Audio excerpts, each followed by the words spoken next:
This podcast is part of the Democracy Group.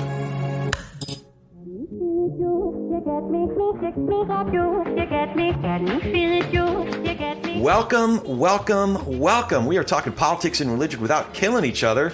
I am your host, Corey Nathan, and I am so grateful to have this place to talk about faith and politics and just big, important ideas in our culture with all kinds of interesting, accomplished folks of goodwill in good faith. And it is an honor to be a part of the Democracy Group, a network of podcasts that examines what's broken in our democracy and how we can work together to fix it. And please remember, I always mention this, but it's always worth mentioning again, just subscribe or follow, depending on what app you're on. And of course, if you can leave us a great rating and write a review, it really does make a difference. All of it helps get the word out so more people can participate in the conversation like we're having today with Jahnavi Rao and Nivea Krishnan of New Voters.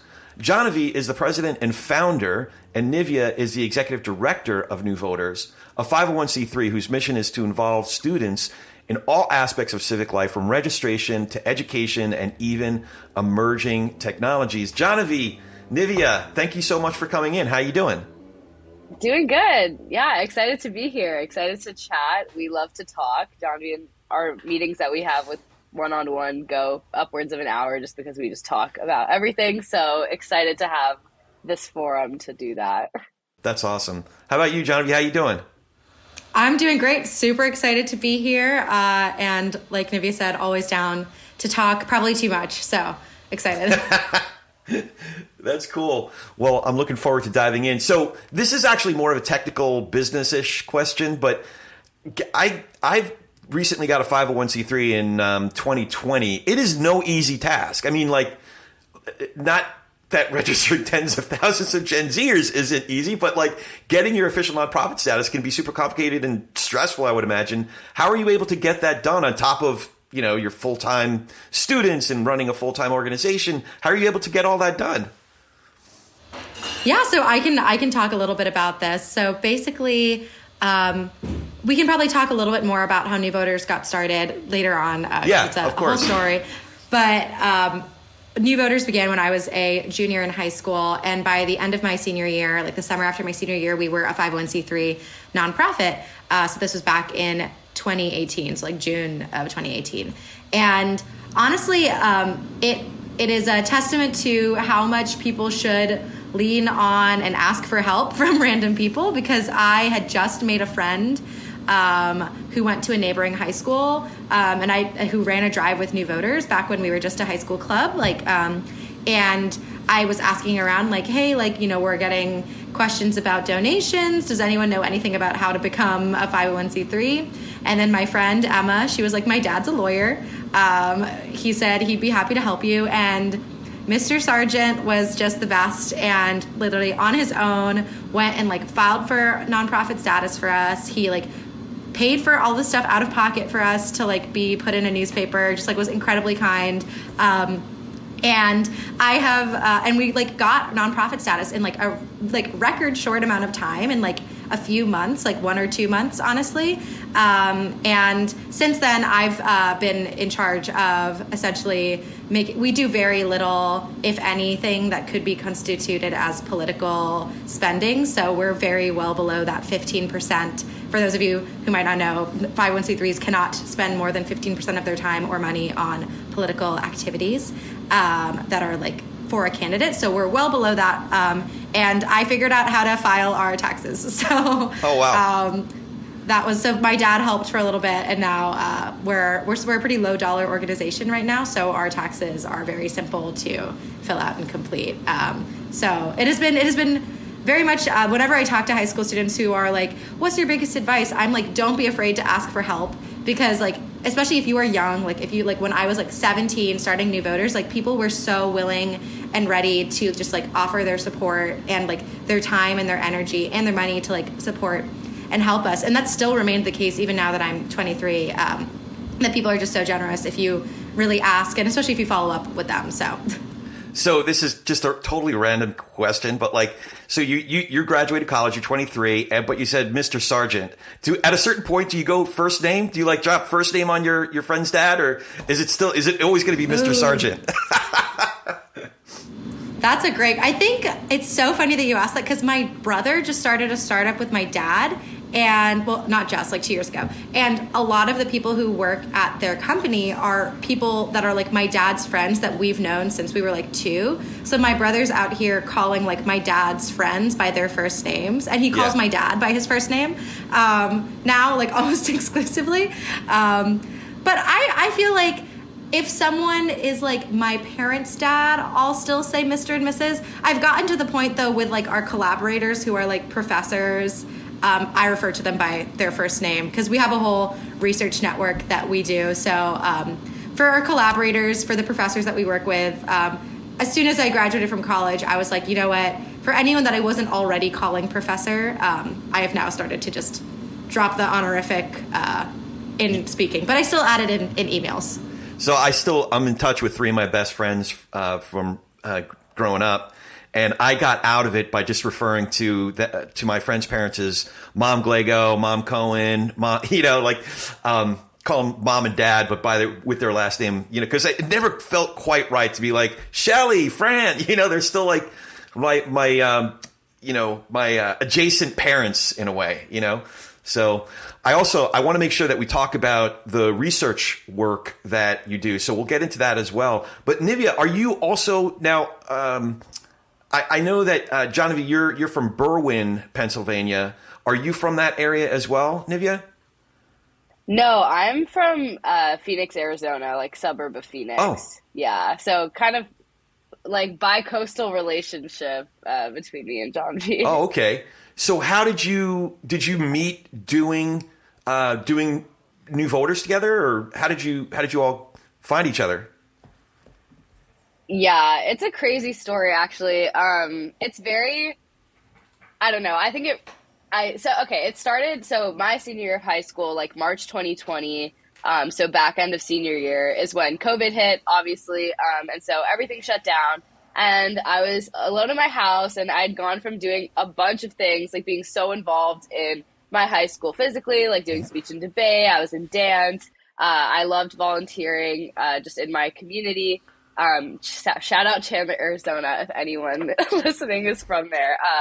Unlikely, but the odds are there. But anyways, I was trying to find something to do, and it wasn't even like someone from Harvard, which is where Jahnavi went for school. Like, she was working with some people there to kind of build out New Voters while in college. And one of those team members' friends gave that team member my email, because I just randomly had reached out to her because she was from Arizona and she had the scholarship I was interested in. So it was a whole like tangential thing. But I got an email from one of Jahnavi's team members at the time, and she was like, do you want to like join this effort to register young people? And I had no idea what that meant. I had never done that type of organizing work before, but I loved working with people our age. I'd always enjoyed that, whether it was like debating against them or like just volunteering with them. I found like I just got so much energy, like just talking to other young people. And so I was like, sure. And then, so I joined as an intern in like April 2020 and just did some designing voter reg guides as part of their team.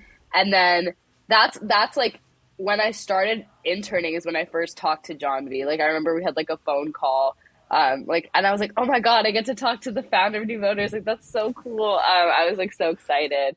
And that was so funny, but it's just crazy to think like how long we've known each other. Like, and to this day, like we've met in person one time, and it was when I went to DC for a Model UN competition through school. This is like last Halloween. And that's when we met each other for the first time, but we talk like so often. So it's been really crazy. It's like essentially like a virtual like friendship, but it's been like amazing. So I'm very happy that somehow my email got into the New Voters like ether, and I was able to. You're very happy. I'm very happy. That's awesome. Before we move on, I wanted to tell you about something else that's important. Money. Specifically your money. in all seriousness, I wanted to tell you about my advisor and my friend, George Meza. George runs Meza Wealth Management. And with George, it's not just about money. It's about helping us manage our present and plan for our future. And unlike a lot of other firms out there, George and I actually have a relationship. He knows me, he knows my family, and I know his wonderful family. I also know his firm and the incredible team he's put together, from his chief investment officer to some of the other great people in his office, like Jessica, their head of operations, that are always there to help me and with all aspects of our portfolio. You see, the thing is, I got a lot going on. I guess we all got a lot going on, and I don't have the time to watch our investments all day, every day.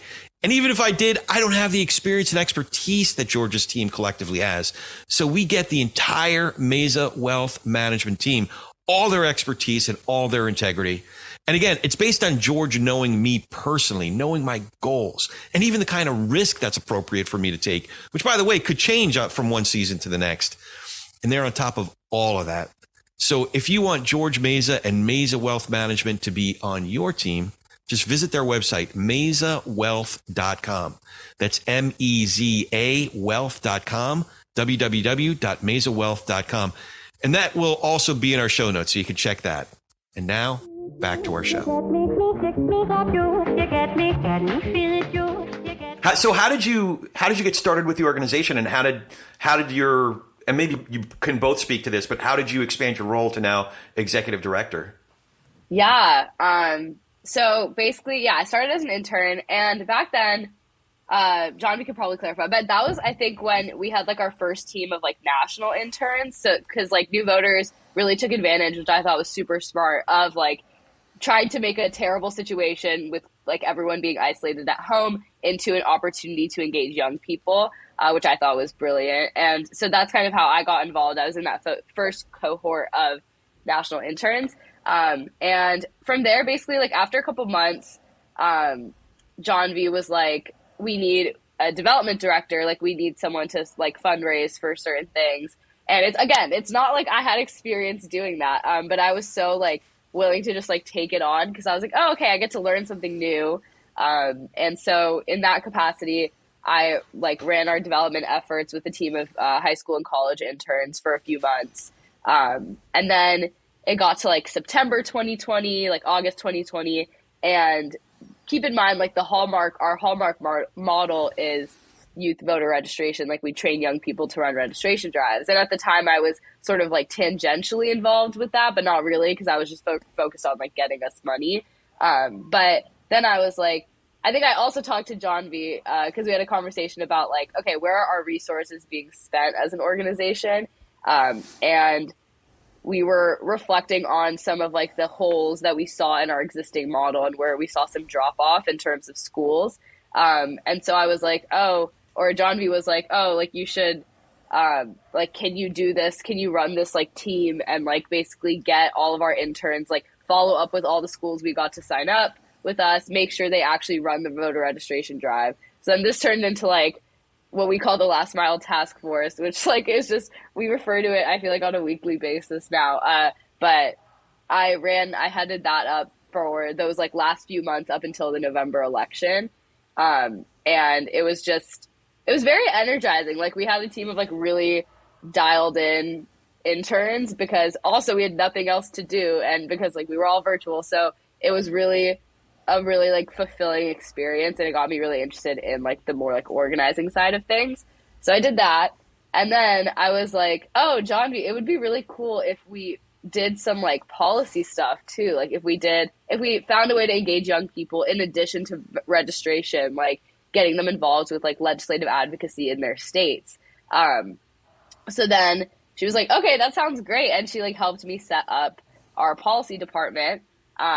And because I'm studying public policy and economics at school, I was really like interested in like, okay, how do we like bring young people into this earlier on? So then I headed that up for like a year, I want to say. This is like around the time, like my first couple years of college, pretty much. And then end of sophomore year, I'm a senior now, so this is 2 years ago, Jahnavi was like getting ready to graduate, basically, college. And she was like, I want to keep the org like led day to day by like a current student. And so then she's like, I think you'd be a great fit. So I like submitted an application for the job of executive director, and then met with Jahnavi and our board, and then got the job. So yeah, I guess I did my time in the org, and that's kind of how I like got to the position. But yeah, it's been a very fulfilling experience. But Jahnavi, feel free to tell your side. You know, I'm kind of curious. I feel like I've heard my side many times when I explain it to people, but well, I'm also curious, Jahnavi, of the origin of the organization, because you started, I think, in 2018, or was it even earlier than that? So were you really motivated by, because that wasn't a presidential election year, so were you motivated by state and local elections, or youth engagement overall, or what prompted you to first get the ball rolling of what led to this organization, to New Voters? Yeah, absolutely. So I did first want to say, like, Nivea is just such a superstar. And when she joined New Voters as a senior in high school, it was like, so like, she was our by far youngest director leading development. She had to date still our most successful fundraising that we've ever done. And like with the Last Mile Task Force, like she conveniently left out the numbers, like in a month, Nivea so basically we moved every single intern at New Voters into the Last Mile Task Force with the purpose of running drives. And in a month, Nivea had 100 drives run across the country with her team. And Nivea was on the West Coast. All the interns were on the East Coast. Nivea would wake up every day at like 4 a.m., 5 a.m. before like East Coast high schools would start, so she could meet with our high school team members before their high school started to like touch base with them every single day. Wow. So Nivea is like not only like a visionary with like thinking about like, you know, policy and like all of that, like creating the policy department, but she also is just like a badass organizer and who puts in the work. So I did want to... That should be your title, by the way. Badass organizer. Put it on your business card. Oh, she should. I mean, there would be too many things to fit on the business card, but in terms of how New Voters started, basically until my junior year of high school, I was pretty convinced I was going to be an opera singer. I was like really passionate about music. I've like taken like lessons in various musical things since I was like 4, and large like vocal performance since I was 4, and I was like set. I'd spent every summer, every after school program doing music. And then the 2016 election happened my junior year of high school. And I remember I'd always cared a lot about the climate. But it was like sitting on my couch. Like I can vividly remember it. I was sitting on my couch in my family room, like, and I could feel myself like sinking into the couch as I saw like numbers on the screen and like, you know, colors on the map. And I knew that like I was not any one of those numbers. Like my peers were not any of those numbers. And just thinking like what a shame. Like, you know, these decisions like, you know, impact me more, like me and my generation more than anybody else. And we were not invited to be part of this discussion. And I remember walking into school the next day, and I'm from Berwyn, Pennsylvania, Chester County, which is infamously purple. It flip-flops a lot. And my school was very similar to that. Like it was a pretty diversely political, not diverse in a lot of ways, but diverse in political sense, politically diverse school. And I remember walking into school and seeing like a bunch of people really upset. And I remember going up to people and being like, I know why I'm upset, but why are you upset? Because based on the outcome, they should not have been upset. And they were like, you know, it just like made us realize that this was like the most talked about event of our entire life, of our entire lives, was the 2016 election. And it just made us all realize that, you know, we had like literally no say in it. So that was, you know, November 2016. So January, February 2017, I'm like, okay, like I really want to get involved. I saw like some very concerning things happening with like the EPA, if you remember things that were happening back then, and just being like, this is like so crazy that like, you know, the environment and climate impact like my generation more than anybody else, and we don't have a say. But I was really inspired by seeing that like, you know, this was not like a Democrat thing. Like this wasn't a young progressive thing. This was like an every high school student thing, was feeling very disenfranchised and honestly like helpless in the face of all of this. So we were looking for ways to get involved, and we really couldn't find any opportunities for high school students who weren't old enough to vote themselves to make a difference. And I realized that like a lot of my friends in the grade above me who were posting these like really long like laments on Facebook and talking to them and being like, and finding out that they, even though they were old enough, hadn't voted in the 2016 election. And slowly realizing that it wasn't like a lack of, and I was like, it couldn't be apathy. Like these people care more than anybody I know about what happened.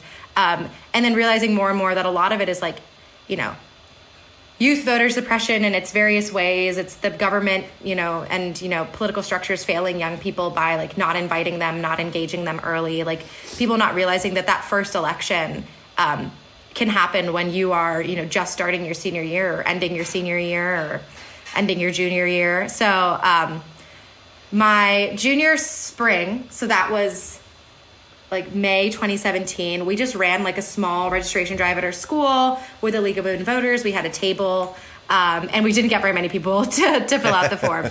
But then over the summer, really regrouped. I met with this amazing organization called Inspire US that helped high school students run registration drives. Unfortunately, they're not active anymore, but they were really just like such incredible advisors in helping me think about starting a drive at new voters. And then like the Pennsylvania Secretary of State office, so like Inspire was working with the Pennsylvania Secretary of State to build out this thing called the Governor Civic Engagement Award. So then October of my senior year, so October 2017, it was like a week before the election, the registration deadline for the 2017 November election, we ran a registration drive at my school. And to date is still like the most impactful and meaningful experience of my life. Like we had around, we started with a team of like 15 kids in my grade, and we quickly ballooned to like 50 kids in my grade. We went into every homeroom that had seniors in it. We made presentations. We afterwards followed up with every single senior. So like I remember like there was a girl named Danny, and she stood outside of like the field hockey practice room, and as people were exiting, she'd be like, "Hey, like you're not registered to vote yet," like because we had a list of all of the eligible students in our grade, and we were like, "You should fill it out right now and show me the screenshot." And then I remember like somebody else like saw someone on Instagram that they didn't know, and they saw that one of their friends was a mutual with them, so they asked them to DM them. I cold called people in our school phone book and I asked their parents, I said, "Did you know your son isn't registered to vote yet?" Oh, no way. That's awesome. So in like 3 days, we went from like 40% of our school registered to vote to 85%.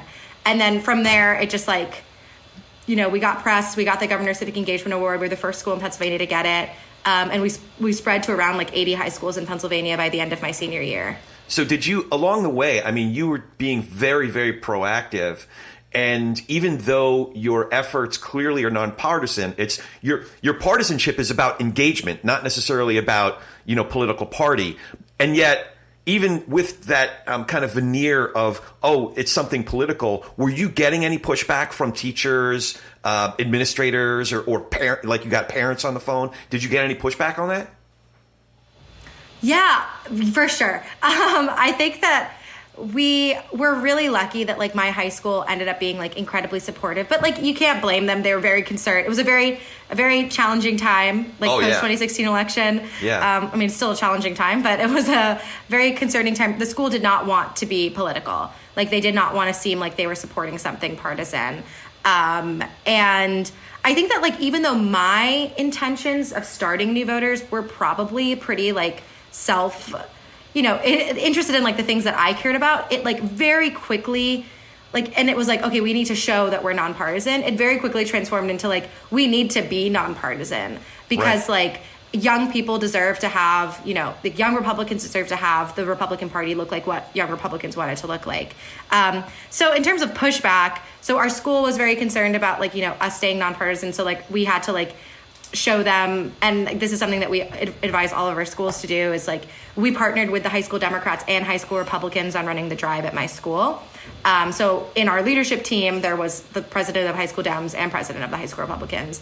For students, we had a lot of people being like, "Are you going to just like throw out my ballot if it's Republican?" And we'd be like, "No, like we want you to vote. Like we want everybody to register to vote. Like we want the Republican Party to look like what you want it to look like." And we definitely got some crazy responses. Like we got someone who was like, "I'm not voting, I'm an anarchist." And we were like, "Do it." We were like, I was like, we eventually convinced them, but it was pretty funny. That's awesome.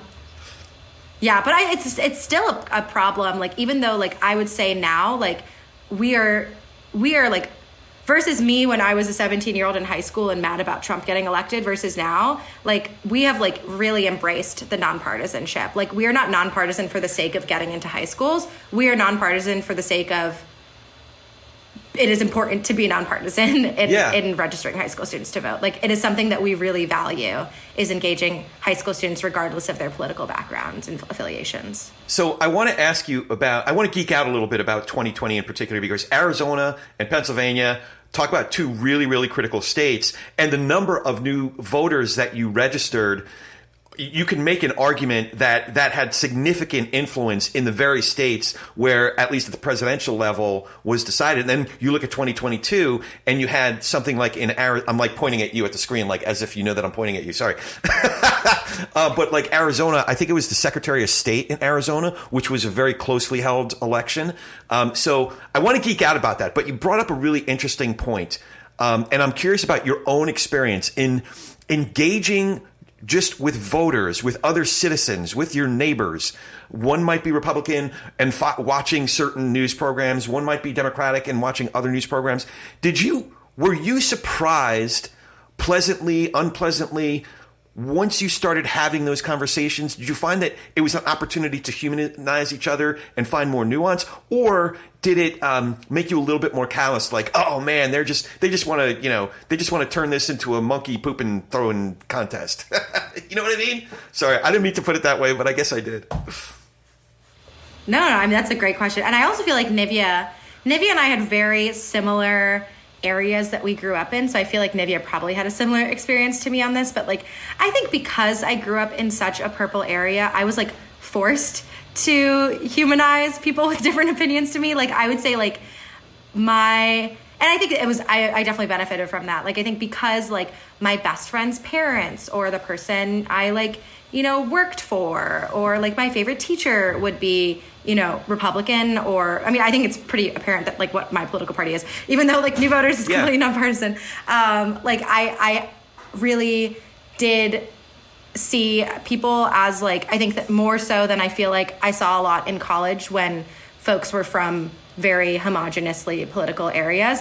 I will say there are probably two major things that like shifted my opinion and like really made me like value nonpartisanship and also like decreased animosity towards the other side. Was the summer before my senior year, when I was like looking for ways to be more involved, like New Voters was still growing. I worked at this Institute for the Study of Citizens and Politics at the University of Pennsylvania. And I coded a survey that had like tens of thousands of responses that went out after the 2016 election, and it said, why did Trump win the 2016 election? And I had to manually code all of these responses, which basically means I read open-ended responses and I have to categorize them based on what the trend is in the response. So around 25% of the folks in this open-ended response said like, Hillary did Benghazi, or Hillary's a murderer and that is why she lost. 25% said Trump is crazy and that everyone who voted for him is crazy and that is why he won. But a solid 50% of people were like, people wanted change. Like, people were upset with the situation that they were in and like the lives that they had, and they just needed something different, and Trump presented something different. And I remember like sitting there in Philadelphia, like reading these responses and being like, oh my gosh, like I like, maybe I don't agree with their agent of change, but I can't fault people for wanting change. And I think that really helped me like I had the human side of things where like I knew people who were different political party than me and had very different, belief systems than I did. But I think it was like seeing like the hard data, and I'm very much like a data person. Like, it really showed me like, oh my gosh, like people are all just like the same. People are all just people. And if your life is, not doing great, like I can't fault you for like wanting something different. And I think that really helped me think of things as more on balance than I feel like maybe you would get if you didn't grow up in an area like Chester County, Pennsylvania. Yeah. So I know that certain districts, like Bucks County, just north of you, is also very, very purple. Are you in PA1, by the way? Is that Brian Fitzpatrick's district that you grew up in? No, I have Chrissy Houlihan. Oh, okay. All right. My rep. I'm just a Fitzpatrick fan, and Josh Gottheimer on the Jersey side, because they're the heads of the Problem Solvers Caucus. So it kind of speaks to exactly what you're talking about. So Nivea, was that your experience too? Once you started engaging, did it confirm maybe assumptions that you had made, or were you learning like new things about people that maybe you had political disagreements with? No, definitely. Yeah. I mean, just like Jahnavi, my suburb in Arizona it's interesting because like my high school was also like very like politically diverse. But like we live in a suburban area that like trends, like the median age is like pretty high. So our like representative is Republican, but we have so many like, diverse political stances. I think a couple of my formative experiences, one has been in high school, like I mentioned earlier, I was very interested in really local involvement. And so I joined my city's Mayor's Youth Commission pretty much like right when I started high school. And I thought that was so interesting because I truly like the only civic education we really get, at least in Arizona, was like a very federal sort of understanding of the structure of government. And so I had that conception of like, okay, the federal government, my senators, the president, those are the people actually like making a difference in my life. And then I go to the city council and I like watch a city council meeting. I'm like, wait, like these are like, they might not be as like headliner, like flash headliner type decisions, but they're so important and they impact the way I like live my life day to day. I think that was like a huge point of humanization for me because it made me realize like how practical politics can be and how useful it can be when you have people that are less focused on like partisan differences and more focused on solutions. Because our city council, like you can't really tell in the conversations they have, like what party affiliation they have. And in fact, I don't even think they run in parties for our city council. So it's very, and that's definitely unique, I think. There's like, having lived in LA for all of college, it's a very different experience with the LA city council and LA politics. But definitely one has been local involvement back home really made me like think a lot more practically about politics. And I think that's why I wanted to take a more like studying public policy and econ route. Like how can I like gain the necessary toolkit to still hold my own beliefs, but think more objectively and critically about decisions and recognize that on either side there will always be trade-offs with any sort of policy or platform that anyone advances. And I think the second thing was recognizing, I mean, this past summer, I was running New Voters with Jahnavi, but I was also working at the court in Arizona and basically just helping people that came in with like filling out forms and starting their court cases. And that was super eye-opening too, because it, again, was an element of humanity where it's like everyone is going through similar struggles. Like these struggles are not isolated to a certain type of individual. Everyone can, underneath the sort of like belief systems that people have, like there's a very common sort of like human experience that we share. And I think that really was pretty eye-opening, especially like, cause when you talk to like a third of Arizona voters are independents, like they're not, so there's like there's that big population of people, which it's not that they don't know what to think. It's that they honestly do have some nuanced perspectives. They don't feel like either party really represents what they stand for. And having conversations with those types of people is really interesting because you can actually find a lot more similarities than differences. Absolutely. So that's been my experience. Yeah. Now I have so many questions, but I think there's two areas that I really want to dive into. I definitely I want to talk more about data and the research network. But first, this is going to sound like it's partisan. It's really not, though. Objectively speaking, it's really not. So you both worked really, really hard leading up to the 2020 election. Your home states were very, very critical in that election. And then January 6th happened. But not just January 6th, the night of January 6th. And then January 7th happened. And I bring this up because that is when Congress took votes to overturn the elections in your states, the ones that were very closely held, the ones that you worked very hard in to get nonpartisan engagement, just get civic engagement, youth voters. How did you How did you process what was going on? I'm curious if you reached out to any state legislators or your U.S. Congress people during that time. What was your experience like on January 6th and January 7th when that was happening? I mean, okay, so I feel like it was so surreal. I remember I was walking around in my neighborhood. I was talking to a freshman in high school who I was trying to convince to run a registration drive at her school. And I looked down at my phone and I'm like, oh my gosh, people just stormed the U.S. Capitol. And she was like, what? And I was like, we'll just look at this later. And it was so weird because for me, I was really thinking about January 5th. Right. And I was thinking about the Georgia election. Yeah. And the runoff. And we were doing a lot of work in Georgia with the New Georgia Project and working with various high schools in Georgia before. So I will say we did not reach out to our state reps. I mean, I think I did in a personal capacity, but not as new voters, just because it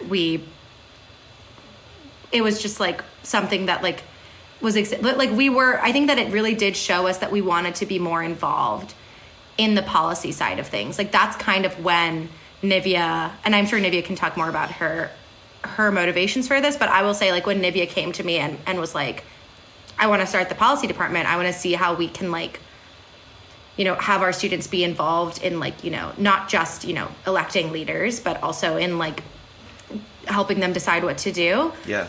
And also running advocacy campaigns in their school. I'll say in no small part was January 6th, a motivating factor in obviously I will support whatever Nivea does, but in being wow, this is a really necessary thing. And that's we ended up introducing a bill in the Pennsylvania State House to support teachers in running registration drives. And how can we, as an institution, while being nonpartisan, do things in a more institutional way, in a more long-standing way that interacts with the institutions that might have, to safeguard the votes that we are helping register. So for example, we're talking with a law firm out in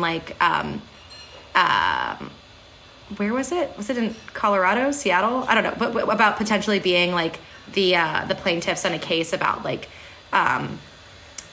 ballots getting thrown out because mail-in ballots getting thrown out because the signatures didn't match up with the signature on file. And obviously that really impacts both very young people and very old people, because very young people, your signature changes every day. and older people or disabled folks, your mobility can move. So I do think that it was kind of a wake-up call that registering people to vote is not enough to create the change that we want to see. But yeah, Nivea, if you wanted to share a little bit. Yeah, what was were you having a reaction, or how were you processing what was happening? Not just when they stormed when there was people storming the Capitol, but what happened that night when I think it was about 150 Congress members were voting not to certify Arizona. Well, I forget if Arizona was first and then Pennsylvania, or if it was the other way around. But that was January 6th and then January 7th. No, definitely. I think my district representative was one of the people that voted to overturn it, which is so disappointing. Yeah. Because I think that, again, just that was just so surreal. I saw that and I was like, this is wild. But what was even crazier is that summer I was working at a media company, and we would a political media company, and we would tune in every single day of the hearings, and everyone in the office would just be watching them. So I was very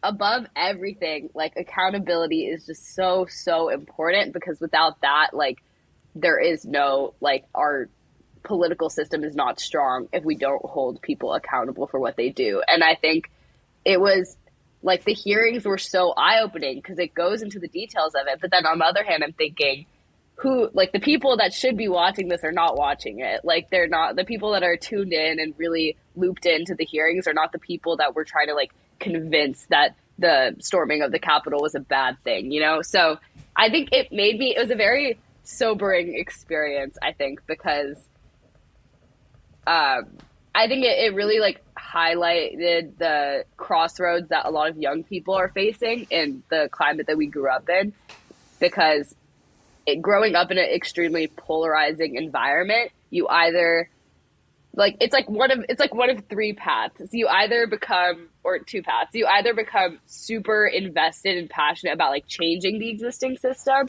and trying to get involved in some capacity, or you withdraw and you become disheartened because you see that these systems time and time again do not reflect what you believe should be happening in the world, both on a values-based level and also just policy-wise. So then you disengage. And I feel like we've had so many conversations with people, especially young people, that feel that way.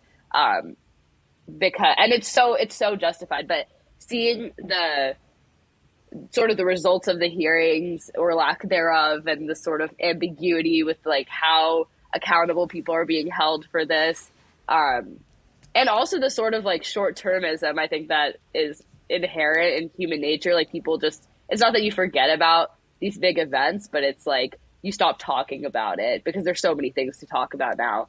But I don't think we realize like how significant that is. It seems kind of silly to bring it up, but even me saying that it's silly to bring it up reflects like a broader trend where it's like there's so many things happening, and that also I think impacts like young people's ability to want to get involved. So I think that's what I thought a lot about, was just like, okay, how is this going to impact, like, how are people interpreting this on like various ends of the political spectrum, but also what is the larger implication if there is no accountability for the actors that like perpetuated it. So I think those are my like main reactions to it. No, absolutely. I remember, it was California 25 at the time, but it's California 27 now. But our U.S. Congress member, Mike Garcia, had just won the election by 333 votes, where almost 350,000 people voted. I think it was the closest congressional election in the country at that time. And yet the dude voted to overturn Pennsylvania and Arizona. I'm like, what are you? You're in the purplest of purple districts. What are you doing to overturn democracy? I don't understand. So I was very frustrated. Not even like So listen, full disclosure, at the state and local level, there are Republicans here that I support. At the federal level, I've tended over the last few elections to vote more Democratic. That's just me, but I'm purple. Like there are some issues where I'm considered conservative, some issues where I'm considered progressive. So I guess I reflect my district, which is a very purple district. So to me, it wasn't about like, oh, like, no, you got to support this team and this, you're wearing this jersey. It was about democracy, and it had already literally been litigated 60 plus times at that point. I'm like, Congressman Mike, what are you doing, man? So anyway, that's just me. Okay, go ahead. Yeah, sorry.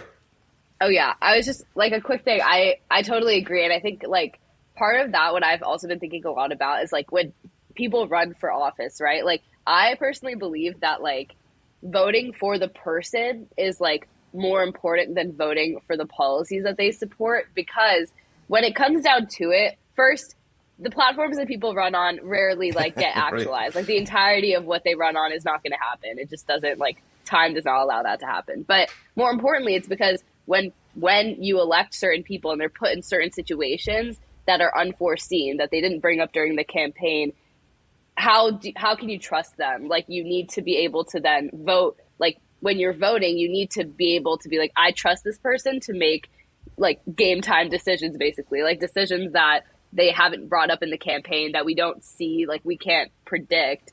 I just think centering your values when you vote is extremely, not just your values, but like your genuine trust in the person's ability to do the job above the policies they advocate for, like is extremely important. Because like when it comes down to it, like politics is not super predictable sometimes. And I think that's really important to keep in mind, especially with the like decertification of the election. To your point, you're making a character matters argument, which in the 90s, a lot more Republicans were making that argument. In the post-Trump era, that is a lot more people who lean Democratic are making that argument. So it's something, you're making a really nuanced point. I am curious about the research network. A lot has been discussed about how data was collected leading up to 2016. I think if you look at the crosstabs, it wasn't as wrong as the headlines were claiming, or a lot of really good ones weren't as wrong as the headlines were claiming. But I'm curious if the way number one, how do you do it? Do you partner with other firms? If so, how do you discern who's doing good research? Are you doing any of your own research? If so, how are you doing it differently to collect better information? Tell me all about it. Absolutely. Sorry, couldn't find the unmute button there for a second. So basically, maybe it's good to give like an understanding of what the Research Network is. So back, as Nivea mentioned earlier, after I came back from before I went to the White House, I did an internship at the White House. Wait. You just buried the lead. It's like you just went like, so that time that I went to the White House and, I was hanging with Joe and Kamala and, That's so cool. You got to go to the White House. No. Thank you. No, it was super. So I just graduated this May. So like 5 months ago, I guess. And my second to last, my semester, November of 2022, I was very fortunate to be an intern at the White House in the Office of Public Engagement. So I took off the semester. And before that was when, Nivea officially took over as executive director of New Voters. And really, a lot of the justification there was, I was going away, but also, like Nivea said, I really didn't want New Voters' organizing work to be led by someone who was very far away from high school, which I was approaching as I was about to graduate. And when I came back from the White House, I had a really incredible time there, and I was able to help lead and run my own initiatives in youth engagement for the White House, and led their monthly meetings with youth stakeholders. And I brought around 40 youth leaders to the White House. And in that, I just saw that there were all of these organizations that were focused on youth engagement, through my, at this point I've worked at New Voters for 7 years. In the past 7 years of working with New Voters and in this space, I've seen so many organizations that are doing this work. And it doesn't really feel like we are meaningfully as a movement to register every high school student in this country, moving forward, or collaborating really. So when I came back from my internship, I did a listening tour, and I met with around 30, 40 high school serving organizations. So anywhere from Rock the Vote to the YMCA to When We All Vote, to the League of Women Voters. And I just essentially asked what has your experience been in the space? What's good, what's bad? Why do you do registration? If you don't, why not? And a really big thing that came out, there were a few things that were major threads, but the big one that really struck me was there's a lack of empirics. There's a lack of understanding of what works to register high school students to vote as a population that is distinct from just the youth generally. There's some numbers we know, 4 million students graduate from, around 4 million students graduate from U.S. high schools each year, and around 87% of them are able to register and or vote by then. And we know that, they are voting at less than 50% of the rate of their older counterparts on average, but there really isn't a consolidated research approach to how many 18-year-olds vote in their first election every year, what are the underlying drivers and motivators for high school students to civically engage, to register to vote, should the teacher be the one running the registration drive or the student, what are making students become activists, and why are there students who are activists who aren't registering to vote? All of these things were really not studied. There's a severe understudy of high school students in political science literature. And I, in college, just fell in love with research. So started the New Voters Research Network as a way to essentially bring together high school students, high school serving organizations, and academics to empirically identify the best ways to register high school students to vote. And there's been this incredible secondary impact where we are able to also have young researchers. So the goal of having high school student research assistants and young college research assistants is that they are better researchers because they are closer to the issue. They know the questions that you would ask. They know how to frame a question. They know how to make a good TikTok. They know how to, and they have all these ideas of research questions. So all of our projects are directed by our high school students and our early college students. They are the PI on the project. But also we've been able to really train and help the high school students run, get the skills to run effective studies. So we've published a few times. So we published a study. Our first study was me and then a senior at high school at the time and a professor at Carleton College. And it was on identity. So I'm a behavioral economist. I'm a fledgling behavioral economist is my area of research. And this essentially was looking at how priming, different identities, whether it be Gen Z is very knowledgeable or Gen Z is very powerful, can change how, someone would turn out to vote or not. Then we also published a study. These are two high school students, one of whom is actually Nivea's cousin. They published a study that essentially tied how early voting is connected to high school student turnout. And then right now we're in the process of publishing a study on Pennsylvania, and it's how many schools in Philadelphia and Pittsburgh have programming to register their high school students to vote. What are those tiers of engagement look like? And we have around 20 ongoing, and we work with nonprofits. So we're working with Generation Citizen right now, which is a massive civics curriculum nonprofit, to do some interviews with their students to see how action-oriented civics training can impact your civic outcomes. We worked with another nonprofit to see how deliberative communication can impact, your civic engagement. But we also every single one of our projects, we're partnered with at least one either professor or doctoral student, and it's been a really incredible journey. I think learning how to teach people how to do research. We did a summer program where we had around 30 high school students from across the country, and then one in Canada, learn how to run run studies, and what is political science research, what is research for impact, because I was very lucky that my first exposure to research back when I was a junior in high school was research for impact and research for the purpose of having some sort of meaningful impact on society. So we really wanted that, but also doing research that we then deploy and give to our nonprofit partners to use to inform their programming. Because as much as I love research, I definitely feel most research is done for research's sake, and most research is done to sit in the hallowed halls of research and maybe collect dust.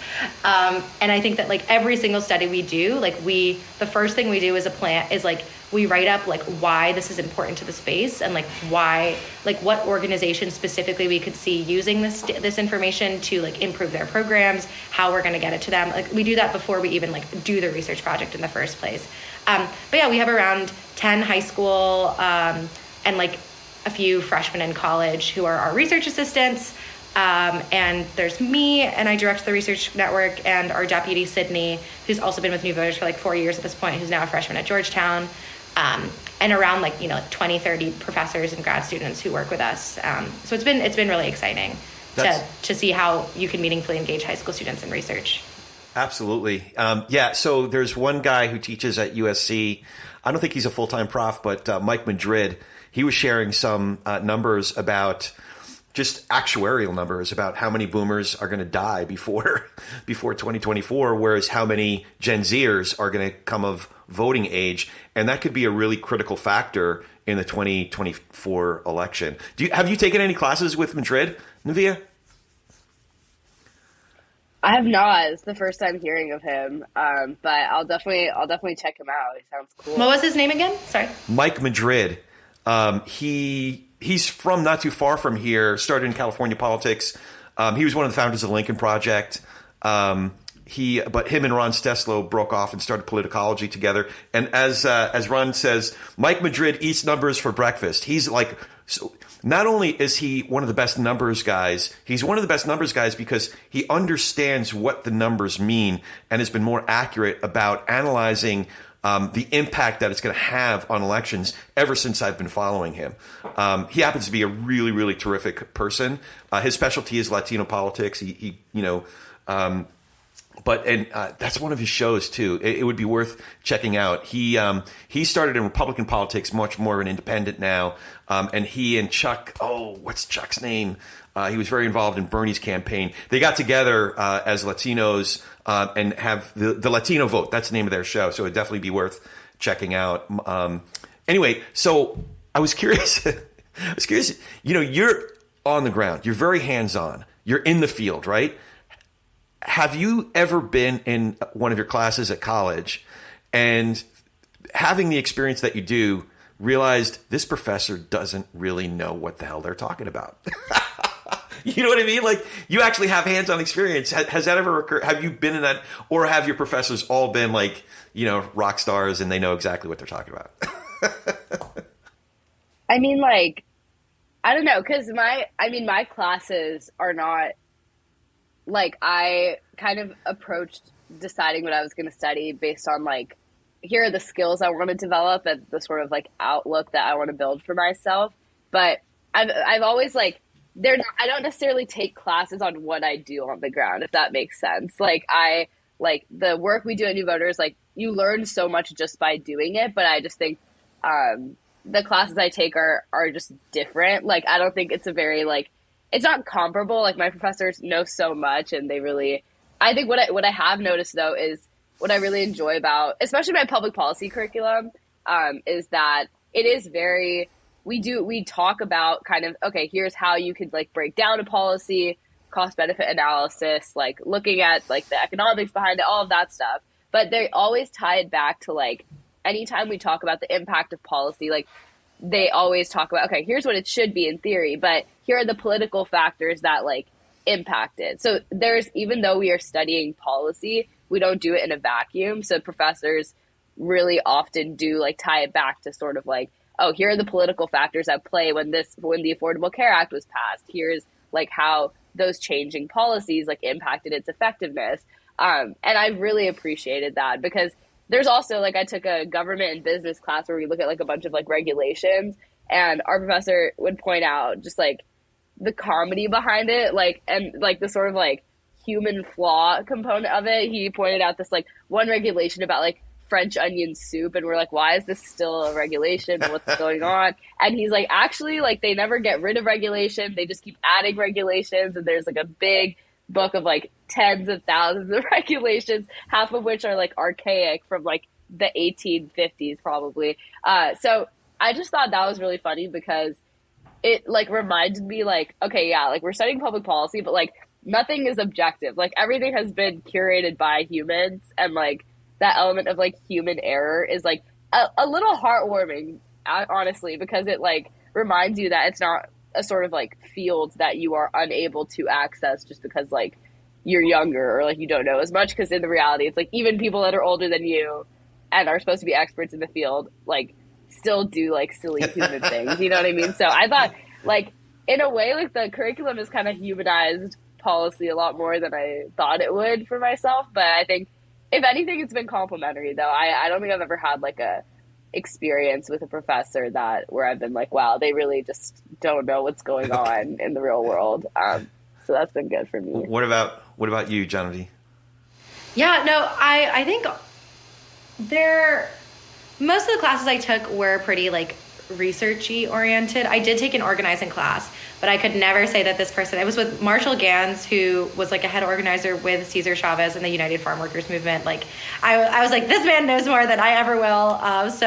But I will say, like, something that I've really appreciated is, like, when professors do learn about, like, my involvement in youth engagement, like, they always take, like, the time to, like, if we're talking about something to do with youth engagement, they'll be like, oh, like, Jahnavi's done this work, like, let's hear from her a little bit. I will say that I do actually, I take up quite a few classes that have, like, in our school, people in the grad schools can also take, like, the undergraduate classes, or you can take graduate level classes.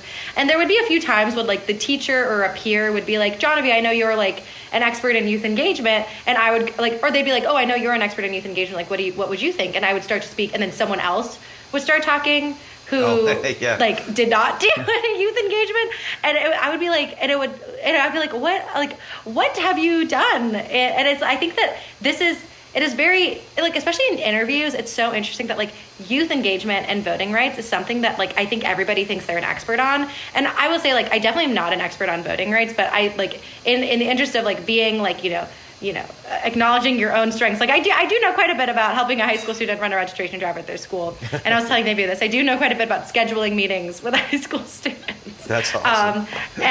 But I do think it's really interesting because I think generally, and I think it's a double-edged sword, because people are more inclined to want to discuss things with you because everyone feels like they're aware of like, why don't young people vote, and what do young people need to vote, and young people are apathetic, or young people are disengaged. But it also has this other edge of like, people just generally think they know what the root causes of youth, like, you know, low turnout rates are. And I think that people really don't understand like that there are so many factors. Like, I think sometimes I even say like, oh, like youth voter suppression is like the main culprit of why young people aren't voting. And people are like, I think that no one would believe that. And I'm like, that's like not the case. Like, it's true. It's like, it's documented. Like, it's just, there's not like concerted like papers that have been written about it. But like, if you think of, you know, if you take into like, oh, like the media portraying like, you know, young people as apathetic and don't have like not having to engage in the process, like that is a form of suppression. Like, if you think about like the fact that, you know, a lot of schools have classes on the day of the election and sports, and like you get to school at like 5:30 a.m. and you're there until like 8 p.m. Like, when are you going to go vote? Like, it's not like targeted youth voter suppression, but like lack of transportation, long lines, complicated rules for first-time voters, like provide like severe logistical challenges, as well as like cultural challenges. Like, we don't prioritize like civics education in schools. Like, there's really this lack of like jumping from like, you know, theory to practice when it comes to like how civics education is taught. So that's kind of my teachers. I feel like my professors have generally been pretty kind, and I would never say that. I think no one should ever say they are an expert on anything, but I do definitely feel that my experiences are taken into account by them, but maybe not so much by other people who think that everyone knows a lot about youth engagement. But yeah. So that you bring up and you started to answer this question, but how do you turn passion and clicks to actual votes? I mean, I think that like high school students are some of the most passionate and competent people in the country. Like, high school students uniquely represent like all of the youth. Like, since like, I don't know, like almost 40% of Americans don't go on to like a post-secondary education. And like there's like a lot of opportunity in high school. Like I said, like 3 million students, like almost 4 million students graduate every year. But, you know, like we were talking about, there are very, like, again, not identified rates, but we know that at least 18 to 24-year-olds vote at like less than 50% the rate of their older counterparts. And we also know that these real factors of like high school voter, you know, youth voter suppression are impacting things. And we also know, like Nivea talked about earlier, that young people have felt let down by the government, and they feel very disillusioned that even if they were to vote, that it would make a difference, because you know, they can elect someone into office and that person can still not do what they want to do. So what we really focus on is that, like, you know, despite like the similarities between high school students, that, you know, they're all in high school, they all, you know, are taking kind of the same classes. Like, each high school student requires support that like reflects their unique demographic of their school. So that's why each school that runs a drive with us is led by a local high school student who goes to that school, and they guide us in personalizing our approach to register that school's population. So every school gets a mentor whose like job is to personally help that school run a drive, and they work with that high school lead to figure out what does your email to your administration need to look like? What is the message that you need to send the peers in your school? And then like our high school researchers are also like looking to empirically identify how to engage high school students with various backgrounds. But I think that like there's a variety of like speeches that we use to galvanize youth voters. Like, one of my favorites is like, you know, like, what do you care about? Like, do you care about, you know, the PSSAs, which is a standardized test in Pennsylvania? Like, do you care about like when, like, you know, how much money your school gets? Do you care about, you know, this trail being built by your house, or a pipeline being built like near your water supply? I'm like, well, every single one of these things is impacted by voting. So that's one of my favorites. But I also think another really powerful speech, and this was shared with me by someone from the League of Women Voters Virginia, and I'll see if I can pull it up. But it was very powerful, where essentially she made everybody in the class stand up, and she said, welcome, like, you are all now voters. And then she would be like, this fourth of the, like, every other student, like, you sit down. Like, they're like, why did we sit down? They're like, you're no longer voters. You didn't, show up to vote. And then they're like, every other student, like, sit down. Like, it's like, you're no longer voters. Like, you didn't register. And then it would go on until like it would be the actual proportion of the number of 18-year-olds who vote. And she would be like, what are your names? And then she'd turn to the rest of the class and be like, do those 4 people standing up represent your ballot? Like, will they vote the way that you want them to vote? And they'd be like, no. So, and it's like a very visual representation of like, if you don't vote, someone else is going to. Yeah. That's one of my favorites. That's awesome. Did you have anything to add to that, Nivea? In terms of actual, like, yeah, because I think we focused a lot on, like, the first sort of phase is registering them, but then we have, like, the actual, like, get out the vote efforts. And I feel like, yeah, I think everything Jahnavi said, especially just the point about trying to tie it to, like, something that, like, young people individually care about and recognizing that looks different for every person. And I like to also take the approach of, like, combining it with a little bit of, like, education in the sense of, like, hey, here's how your vote will impact, like, what happens in your life, like, in the next, like, couple weeks, like, making it very, like, real for them. So it doesn't seem like, oh, I'm just, like, putting my vote out there into the, like, abyss and it's like nothing's going to happen with it. So I like to also add that element of things, but other than that, completely agree with everything John said. Awesome. I just have a couple more questions. I mean, we've covered a lot of ground. I want to ask you, I call it the TP&R question. What do you think each of us can do to be able to share space with, have better conversations with, perhaps even nurture relationships with people across our differences? So people who think differently than we do, have different beliefs than we do, get their news from different sources than we do, like we were talking about before. How can we do better at talking politics and religion without killing each other? Or is it even possible? I totally think it's possible. And I think the one, like, thing that changed my, like, mind about this entirely was this book called Rising Out of Hatred. It is a brilliant book, and it's about this journalist finds this guy who was set to, like, inherit the white nationalist movement. Like, he was the son of, like founding member of the white nationalist movement. Like, he was on track to do all that. He goes to college and he completely he goes to this, like, more liberal college, I guess, in Florida. And he completely changes his perspective, disassociates from the, like, white nationalist movement, despite being, like, literally, like, indoctrinated into that since birth. And then changes his name, and then the journalist finds him and, like, kind of maps out his whole story and process. And what I found really interesting about that book, like, partisanship aside, was, like, the way that this individual, like, decided to engage with his peers at college. Like, he was a very, like, unique case in the sense that he looked at data, like, he looked at research, so he was a, like, sort of evidence-based person, and he also, like, was so open to hearing people that thought differently from him. Like, despite him holding a very, like, objectively sort of extreme viewpoint, he in college interacted with so many different types of people. And I think, like, the way I truly believe that, like, a few things have to happen to be able to have, like, a productive conversation. Like, I think one is recognizing the forum for productivity and recognizing that a lot of the times it's not going to be on social media. And it's not going to be in the comments or in the Twitter threads, like, arguing about things. So I think that's the first step. I think the second step is, like, giving people space to learn.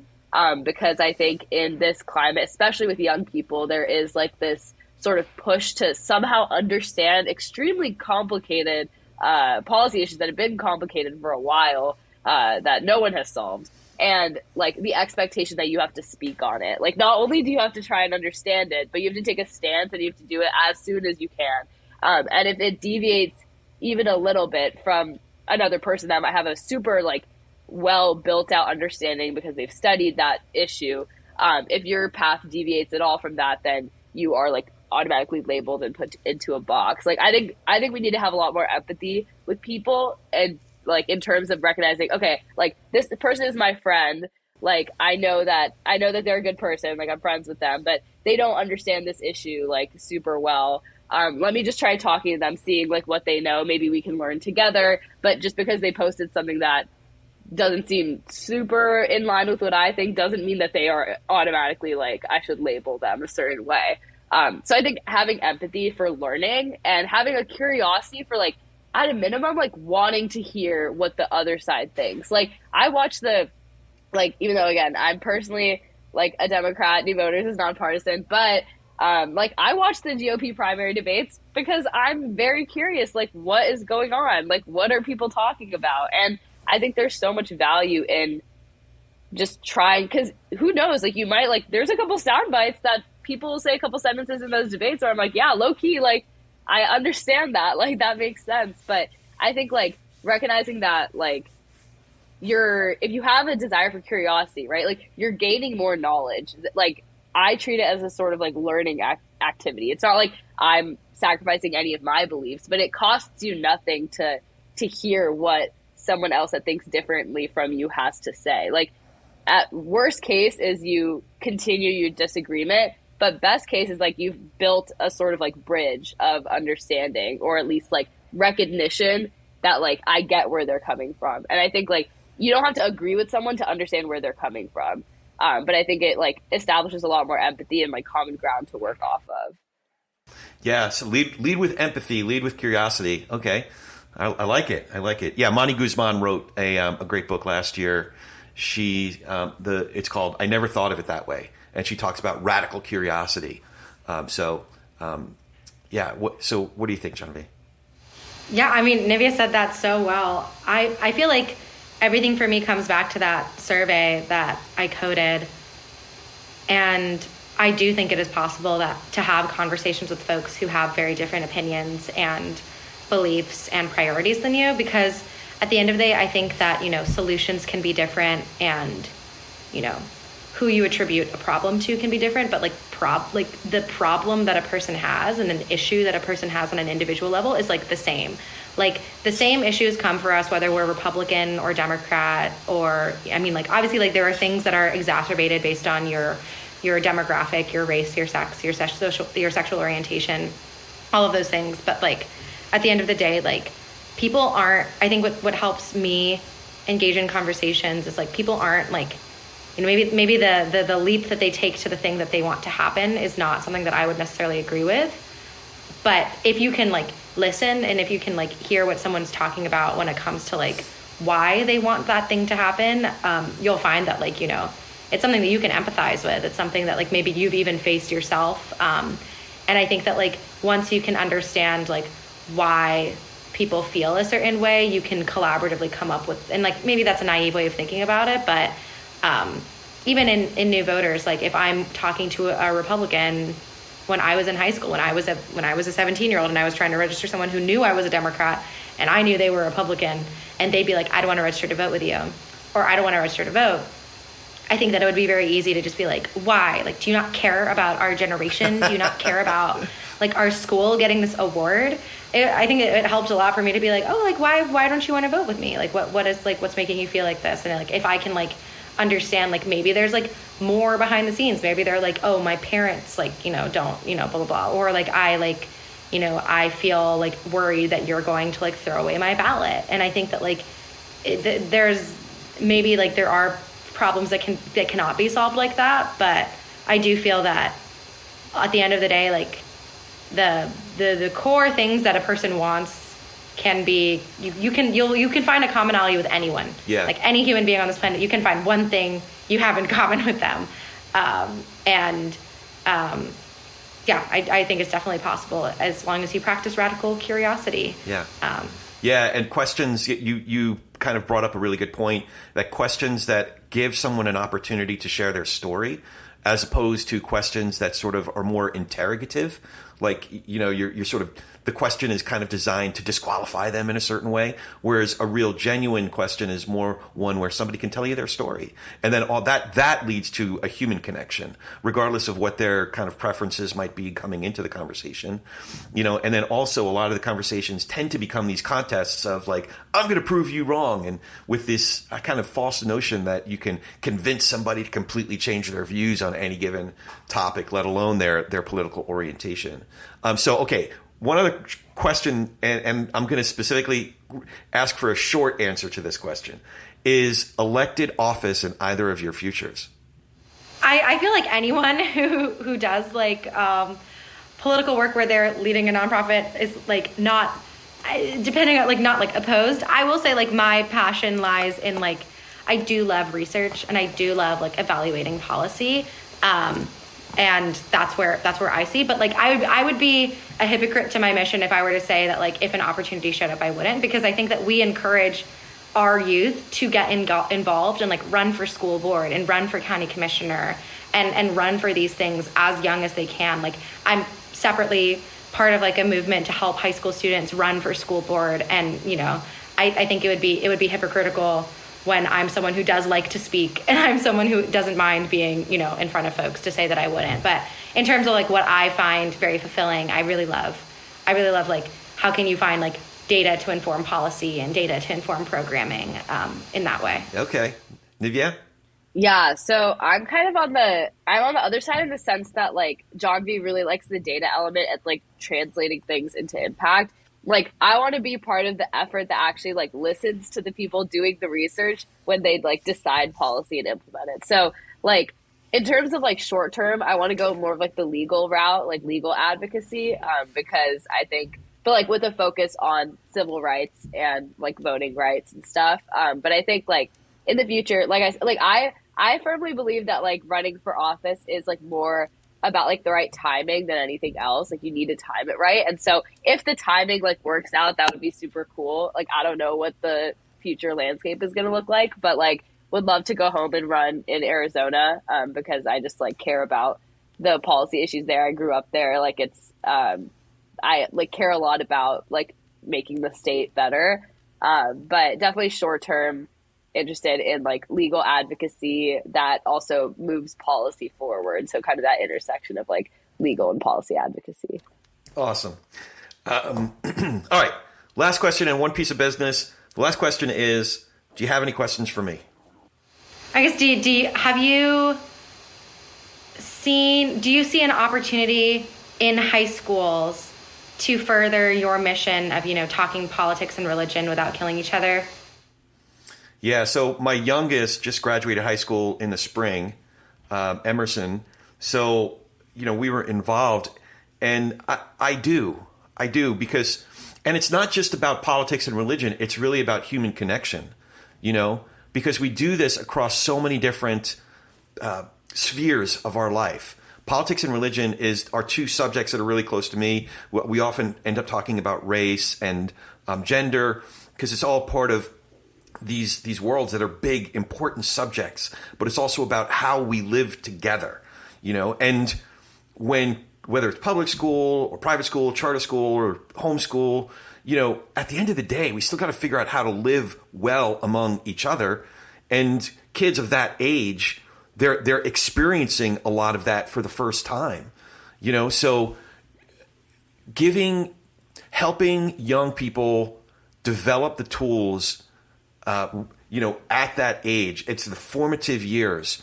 I think we're setting a really good foundation, you know. And listen, there are differences. When I was growing up, when I was in my teenage years, I didn't have an iPhone. I didn't have, you know, the internet. So just sociologically, the things that influenced us were very, very different than the things that influence kids that are growing up today. But at the end of the day, regardless of the technology, and there's this great study, Gene Twenge down in UCSD did a great study on the different generations and how we're different.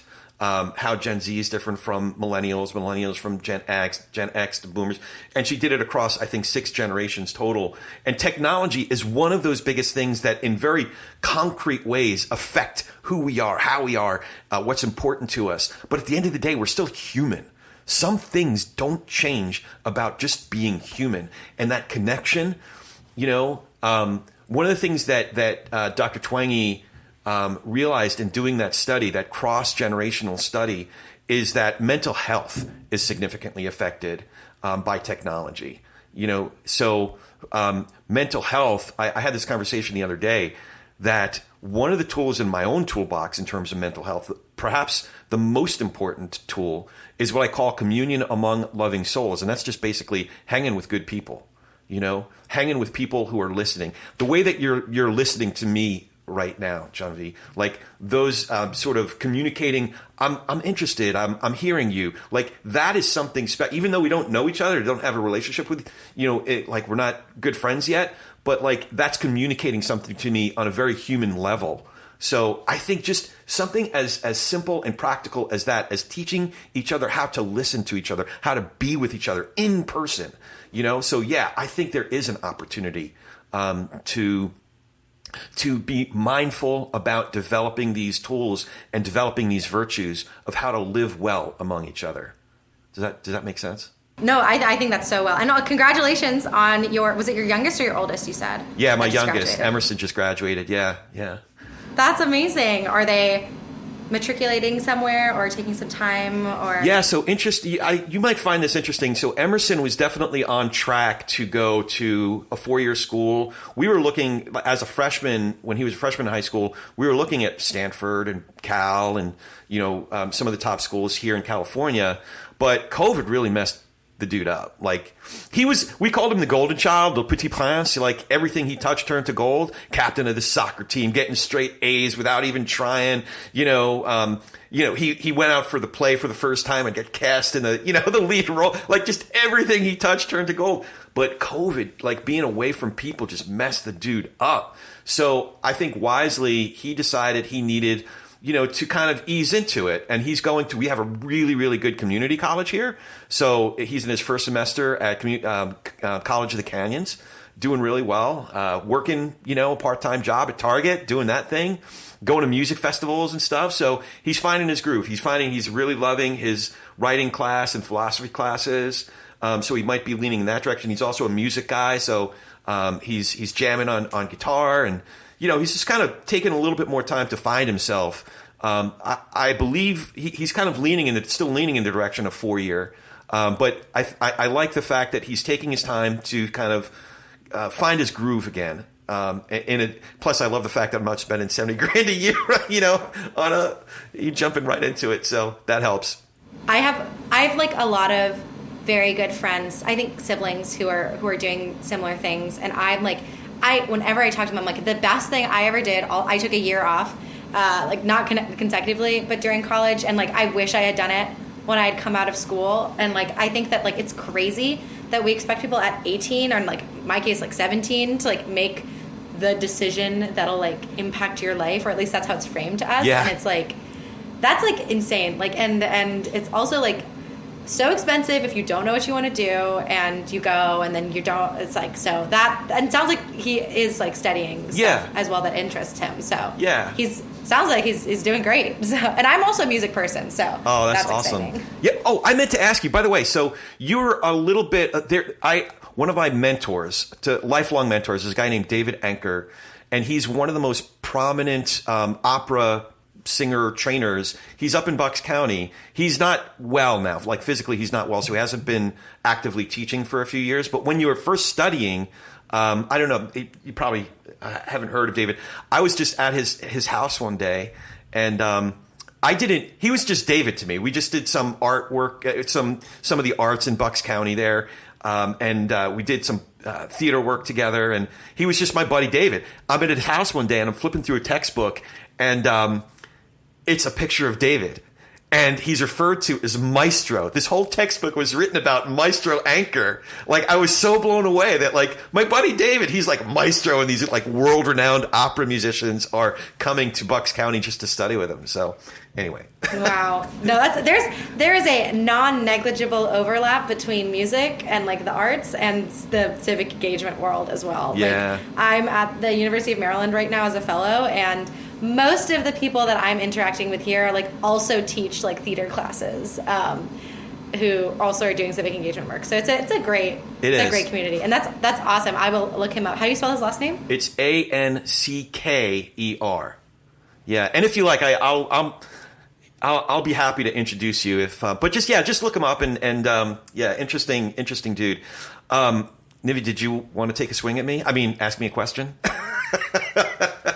Yeah, I was just curious how you like decided to like go this route with like the focus of your podcast. Like, I was curious how you decided to zero in on this topic. So I grew up in a very observant Jewish family, but I became a Christian in 2000. So I was in my late 20s. And that is both political and religious. The reason it's religious is obvious. I had to talk to my family about why I made this radical decision, like why I discovered Christianity, why I'm going down that route kind of religiously, theologically. And those are hard conversations. But what was more tenuous, what was more adversarial seemingly right out of the gate was I came to Christianity largely for philosophical, theological reasons. But I walked into a church, in particular in this valley. It's largely influenced by very fundamentalist evangelical, a particular style of American evangelicalism. And I realized that a lot of people I was going to church with, they were primarily defined by their political and social preferences and backing in scripture rather than having philosophical, or you said value. You've been talking about values-based. It wasn't necessarily values-based. They were backing their values into their political prejudices. I'd say prejudices, but like preferences, leanings. And so I was finding myself having to have these really difficult conversations about politics with my brothers and sisters in Christ, with my brothers and sisters that from our Bible study. And I just realized we are not doing this well. And then especially like in 2008, Sarah Palin was a very galvanizing figure. Polarizing and galvanizing. And I realized she's speaking about other citizens as if they are the enemy. And it really bothered me. Like, I really wanted to like Sarah Palin because she was introduced as the maverick and, bucking her own party in Alaska and stuff like that. And I'm like, oh, this sounds great. And then all of a sudden she rolls out and she's like, she can't say, she was speaking about Democrats, the Democrat Party, as if they were worse than our actual adversaries. And it really bothered me. And obviously, fast forward to 2016, and it just got even worse. So I said, well, what can I do? Number one, I can get better at doing this. I can get better at like talking to people that disagree with me on certain things.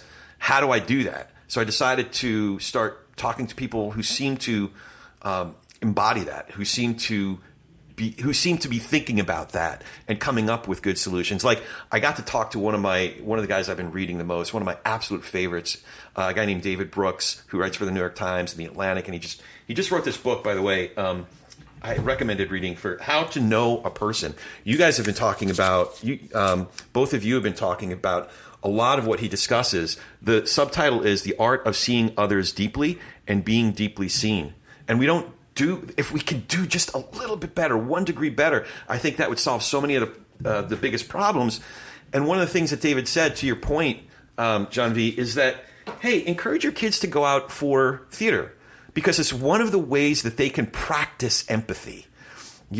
If they can think through the eyes of another person via another character that they're playing, it's a way to develop empathy and practice empathy. So anyway, that sort of answers your question, but it started with me becoming a Christian and having to have difficult religious conversations, but then going to church and having to have difficult political conversations and realizing we can talk about different issues. We can talk about different policies, but we don't know how to talk to each other. So that's why I started doing it in 2020. So anyway, this went a lot longer. No, that's awesome. I got so many more things I want to talk to you about. So maybe we'll have to do a part 2 when we're, coming up to the primaries or after the primaries, leading up to the election and stuff like that. So maybe we'll have to revisit. In the meantime, how can folks follow you, find more information about new voters and all of the great work that you're doing? Yes. So first, you can follow us on Instagram. We're at Instagram at New Voters. We also have our website, new-voters.org. And you can subscribe to our newsletter there. We send out like monthly newsletters that are amazing. We actually did a collab with the Democracy Group on our last newsletter. So that was super cool. And so those are a few of the ways. We're on LinkedIn as well at New Voters. The phrase New Voters will be the same across social media platforms. We're also on X or Twitter. I don't like to call it X, but we're on that platform. And what else? That is what's coming to mind right now. But all of our information is on our Instagram and on our website. And I'll put the IG. And if you know, yeah. Oh, sorry. No. I'll put the IG and the website URLs in the show notes. So at least those two. And you know, if I find others, I'll put them in the show notes too. But I think once you find the website, I know that it has like those little icons that goes to everything else that you're doing. So that's cool. Exactly. Yeah. And if you know anyone who is in high school and wants to run a registration drive, we are able to support them and we want to support them. So feel free to email us at hello@new-voters.org. You can also reach me and Nivea personally with our first name at new-voters.org. So that's awesome. That's awesome. Well, Nivea, Jahnavi, thank you so much for spending the time. I got more than I bargained for, so this is awesome, and it's so great to get to know you personally. And I hope it's the start of a beautiful friendship, or whatever that last line in Casablanca was. Yes, I think this. Thank you so much, Corey, for chatting with us. It was super fun. Good. Yeah, no, this flew by. This was great, and honestly, I feel like I looked you up and everything before the podcast, and I was really excited to chat and hear more about your perspective and understand your approach and thoughts around high school engagement. So this was really enlightening as well on our end. So very much, probably very enjoyable. You're a phenomenal interviewer as well, and I'm excited to listen. Oh, great. Terrific. And thank you so much. That's really nice of you to say. And as always, if you dig what we're doing here, you know the drill. Hit the subscribe button, leave a review. It really does make a difference if you actually leave a review. And tell a friend about TP&R. Tell a friend and talk to somebody. Talk to your high school person about finding new voters, and talk to your neighbor about something you disagree with, and see if you can do it a little bit better. We are easy to recommend. It's politicsendreligion.us. It's www.politicsendreligion.us. Or you can find me online at Corey S. Nathan. That's Corey with an E, S as in Sam, Corey, S as in Sam, Nathan at Corey S. Nathan. Now, go talk some politics and religion with gentleness and respect, and have a great week.